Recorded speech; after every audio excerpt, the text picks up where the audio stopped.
Uncle James, can we play Space Explorer? Shut up for a second. I'm watching this unnaturally charming preschool show. Why are you watching a show for babies? Okay, kid. This show is extremely sophisticated and can be enjoyed by both children and adults. So why don't you shut your ignorant mouth and find someone who actually loves you to play your silly little space game? Crikey, Bingo! You can't say that to your sister! You have to say nice things! Treat others how you want to be treated, mate! Oh, I really needed to hear that today. This episode of The Odd Ones Out is called...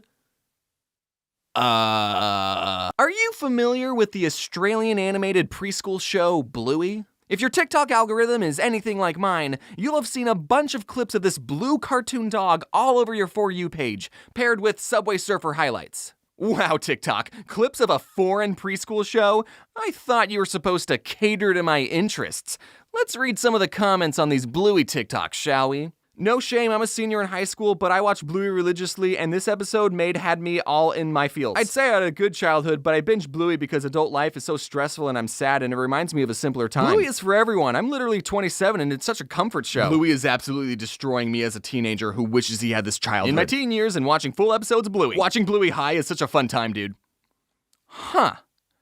You know, to me, I'm just thinking out loud here, it seems like a lot of these comments weren't made by preschoolers. What's going on here? Now, if your brain is anything like mine, you'll be thinking, why is this show about Australian dogs so popular with adults who don't even have children? In fact, why does Bluey have over 5 billion views on TikTok, is searched more than Paw Patrol, Peppa Pig, and Cocomelon, and why is this episode number 8 in IMDb's highest rated episodes of all time? This phenomenon intrigued me, and I was also bullied by a large number of people on my own team to watch the show. So, one day I sat down, put on the first episode, and... I watched all 141 episodes. Hang on, James! 141? But there's only 129 on Disney+. Don't worry, my fellow obsessive Bluey fan. We're gonna talk about that later. I work in cartoons, and I've been to furry conventions, so Bluey has always been on my radar of shows I'm aware of. And just from the clips that I saw, I adored the art style, especially the backgrounds. So much so that my very own background team has studied and taken inspiration from Bluey's backgrounds. Here you can see my backgrounds taking on a more Bluey aesthetic. I mean, just look at the colors, especially their greens. Oh my god! Doesn't just looking at these backgrounds bring a smile to your face? While I was watching the first season, I realized, oh, okay, I see why this show is so popular. Because it's genuinely a good show. We've already established that the show is great to look at, but the voice acting, the sound design, and the music are equally as amazing, so it's also great to listen to.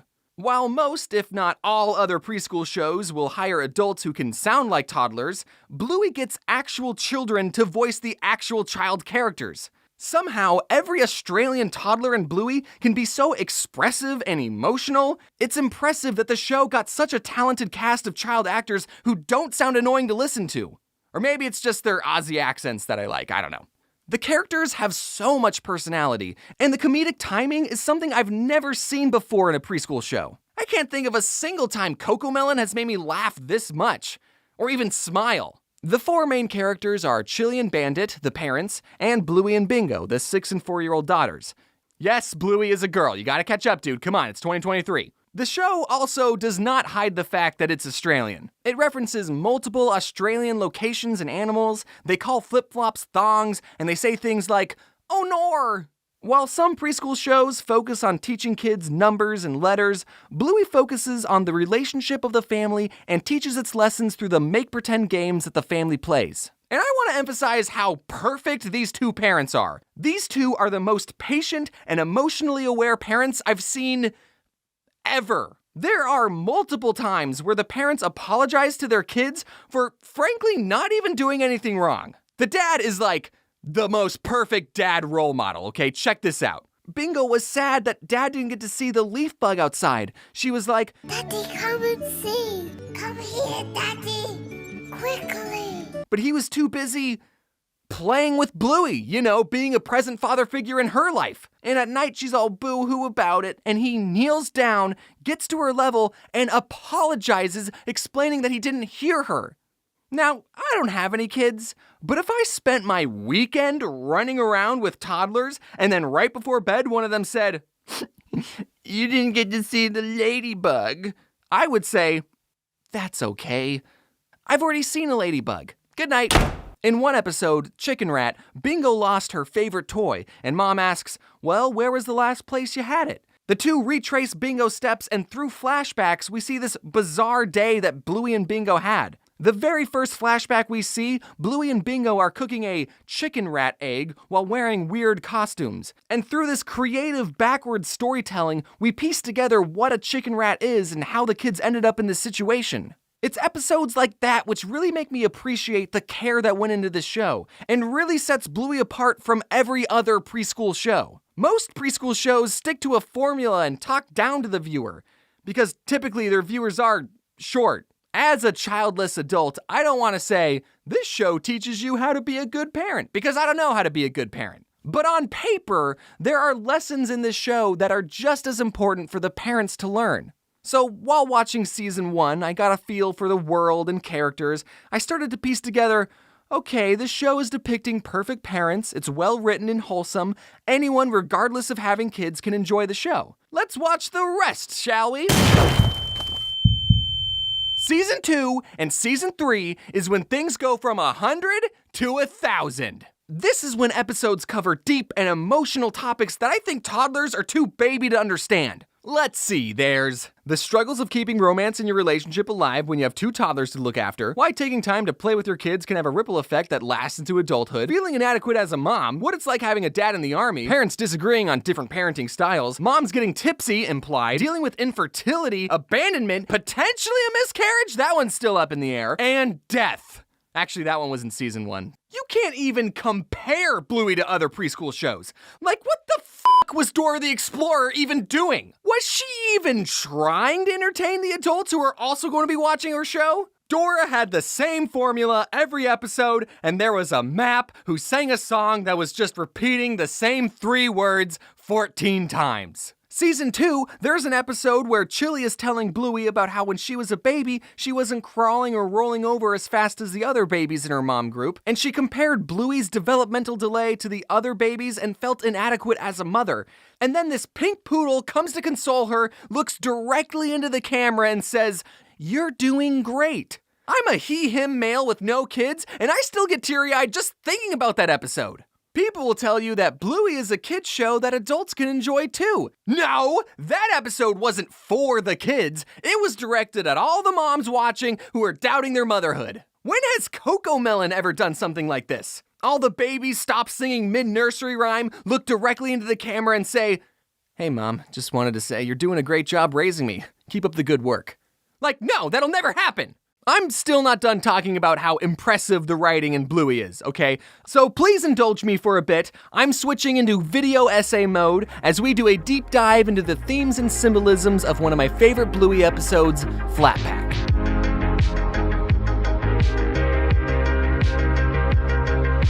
The entire episode is an allegory of human history told from a religious and scientific perspective, respectively. And it touches on the ever-growing relationships between a mother and child, all within 7 minutes. No, I'm not reading too deep into this. Let's begin.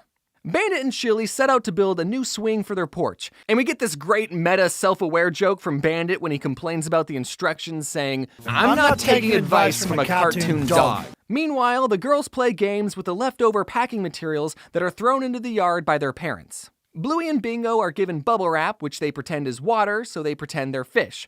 Then they're given cardboard, which they pretend is land, so they pretend they're frogs. Then they're given tails and become lizards, then T-Rexes, then birds, then furry little animals. Is this chart starting to look familiar? Then they're monkeys, and then bipedal cave dogs. What? Is that you, Mr. Darwin? Were these girls playing out the evolution of man through a silly game?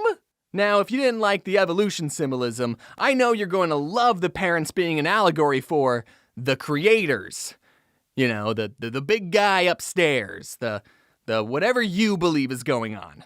The parents supply the girls with their entire world. They give the girls the sea, the land, the volcanoes, and the trees. In these cave paintings the girls make that tell their history, they depict the parents as gods, higher up and in the clouds. They do look a little angry. Perhaps they're still in the Old Testament. The parents being the creators is hinted at again by Chili when she looks at the girls lovingly saying, "Aww, we made them." The parents give the girls an Allen wrench, aka tools, and one industrial revolution later, the girls evolve from cave dogs to modern dogs, building futuristic towns and spaceships. Throughout the episode, as the girls go through different stages of evolution, they also go through different stages of their lives as a mother and child. As fish, Bluey says that she's the mommy fish and Bingo is the baby. Then as frogs, Bingo pretends to be a toddler and Bluey teaches her how to catch flies. Then as T-Rexes, Bingo becomes a big girl. Then as cave dogs, she's a teenager. And finally, in the last stage, she's all grown up, ready to traverse the universe on her own. She thanks Bluey for looking after her and leaves on her spaceship. Bluey, now much older as shown by her having to use a cane, crosses the styrofoam threshold which represents her death and she gets to live with her creators. All while this orchestral masterpiece is playing and suddenly you realize you're crying? When did that start? And then Bandit ties the allegory all together at the very end saying, "Ah, this is heaven." Are you joshing me right now?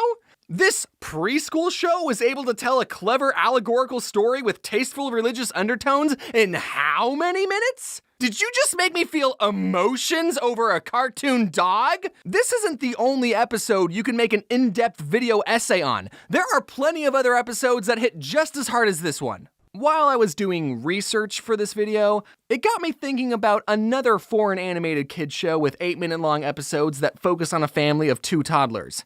Except, unlike Bluey, this show is universally hated. Caillou, it's Caillou. I had this idea in my head that people only hated Caillou because he was a more accurate portrayal of a toddler. But in the handful of Caillou episodes I watched, I was reminded, oh no, that's why people hate Caillou. Because he sucks. His brattiness isn't even important to the plot. It comes out of nowhere. Caillou will be getting ready in the morning, he spills cat food and says, "Gilbert, look what you did." He's at the beach and this bird who's done nothing wrong gets told to go away. And there's a bunch more examples of Caillou being a whiny piece of shit. And I can't help but think that Caillou's screeching, piercing, whiny voice does not help him be a likable character. I bet real toddlers can be little punks sometimes, but why would you show that in your cartoon and not have him learn any lesson? There's never a lesson learned in Caillou. Since Caillou was a brat all the time, a lot of people, myself included, wondered why Caillou's parents never disciplined or even tried to change his bratty behavior. But after I thought about it, I realized it would be a very weird episode of Caillou if one day Caillou's mom was like, "Caillou, what did you do to your sister?" "I made her look pretty, Mommy." "Caillou, that was Mommy's expensive makeup. How many times do I have to tell you not to touch Mommy's things? Come here, you little twit." Mommy, why are you hitting? Getting a spanking. Mommy, you're hurting. I've had enough of you, Caillou. I hate you. That kid got what was coming to him. I don't know, maybe that episode would be cathartic to some parents. Anyways, getting back to the actual best children's show ever, even though Bluey is literally the most mentally intelligent and educational show for the minds of children, teens, adults, and parents, some unnamed mouse company decided to censor some of the episodes on their platform. It's the strangest things that got censored too. This horse pooping, Bandit getting hit in the groin, Bandit saying the word groin. This hitchhiker is no longer from Argentina, that one's kinda weird. This pretend cat saying it will pretend pee on the curtains. Bandit hinting at wanting to get snip snip down there. Adults, you know what I'm talking about. And the last 10 episodes of season 3, which are some of the deepest episodes in the series, aren't even on Disney+. But that could just be a licensing thing, I don't know. I kept waiting for the infertility episode. I heard so much about it. I finally got to the last episode on Disney+ and thought, oh, okay. They're saving the deepest one for last. All right, let's do this. And the episode was about the family playing courtroom to determine if Bandit farted. I hope this video convinced you to give Bluey a chance. I mean, you're still here listening to a grown man talk about it, so you gotta be at least a little interested in it. Through its relatable and realistic portrayal of family life, the show has not only entertained, but also taught valuable life lessons to its viewers. The show's emphasis on play and family bonding is so refreshing to see compared to the usual fast-paced, mind-numbing shows aimed at kids. Bluey reminds us all the importance of spending time with loved ones and finding joy in the everyday. And if you still don't want to watch Bluey, have you thought about getting high and watching it? Thank you all so much for watching this episode of James getting obsessed over something he probably shouldn't be. Did you have a favorite part about this episode? Yeah, that was my favorite part too.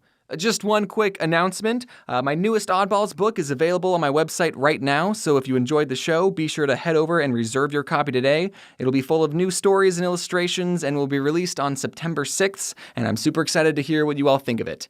Anyway, thanks again for watching. Big shout out to my amazing team. They really crushed it this video, and you better be wearing your seatbelts.